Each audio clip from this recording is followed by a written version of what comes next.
மகாநதி அடுத்த வர எபிசோடில் பார்த்திங்க அப்படின்னா இந்த மாதிரி காவேரி வந்து தாத்தாக்கு வந்து ஒரு ப்ராமிஸ் பண்ணியிருப்பாங்க. என்ன ப்ராமிஸ் அப்படின்னா, விஜயை வந்து திரும்ப இந்த வீட்டுக்கு கொண்டு வரேன் அப்படின்னு சொல்லிட்டு ப்ராமிஸ் பண்ணியிருப்பாங்க. அந்த ப்ராமிஸை நிறைவேற்றுற வேலையில் பார்த்திங்கன்னா காவேரி இறங்கியிருப்பாங்க. அதனால விஜய் கிட்ட வந்து காவேரி என்ன பேசுவாங்க அப்படின்னா, நம்ம வந்து திரும்ப அங்கேயே போயிடலாம், தாத்தா பாட்டி இருக்க வீட்டுக்கே போயிடலாம்னு சொல்லுவாங்க. என்ன திடீர் மாற்றம், நான் அவ்வளோ தூரம் காலில் கெஞ்சாத குறையாக கேட்டப்பெல்லாம் நீ வரலன்னு சொன்னா, இப்போ என்ன நீயே போகலான்னு சொல்கிற அப்படின்னு சொல்லிட்டு விஜய் காவேரி கிட்டே கேட்குறாங்க. அதுக்கு காவேரி வந்து என்ன பதில் சொல்கிறாங்க அப்படின்னா, அப்போ இருந்த காவேரி வேறு, இப்போ இருந்த காவேரி வேறு. அது மட்டும் இல்லாமல் இந்த வீட்டில் நிறைய விஷயம் சரியில்லை, ஒரே அழுக்காக இருக்குது பாருங்கள்.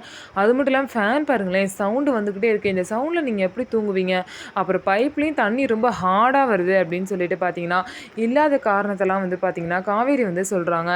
ஸோ விஜய் பார்த்தீங்க அப்படின்னா, ஓ இப்போ தான் உனக்கு இவ்வளோ காரணம் இருக்கிறது தெரியுதா? சரி இல்லையே, நீ என்ன புதுசாக திரும்ப அந்த வீட்டுக்கு போகணுன்னு சொல்கிற? இவ்வளோ தூரம் வந்து நான் அவனை கெஞ்சி கூப்பிட்டப்பெல்லாம் நீ வரமாட்டேன்னு சொல்லிட்டு இப்போ நீயா போகணுங்கிறியே அப்படின்னு சொல்லிட்டு கேட்குறாங்க. ஸோ காவேரி பார்த்திங்க அப்படின்னா தாத்தா கொடுத்த ப்ராமிஸை நிறைவேற்றணும்னு சொல்லிட்டு விஜய் கிட்ட வந்து அந்த வீட்டுக்கு போகிறத பற்றி பேசுகிறாங்க. ஸோ விஜய் வந்து இதை ஒத்துப்பாங்களா, திரும்ப அந்த வீட்டுக்கு போவாங்களா இல்லையா அப்படின்னு சொல்லிட்டு நம்ம வெயிட் பண்ணி பார்ப்போம். நம்ம வீடியோ உங்களுக்கு பிடிச்சிருந்தா நம்ம வீடியோவை லைக் பண்ணிக்கோங்க, மறக்காமல் நம்மளோட சேனலில் சப்ஸ்கிரைப் பண்ணிவிட்டு பாருங்கள்.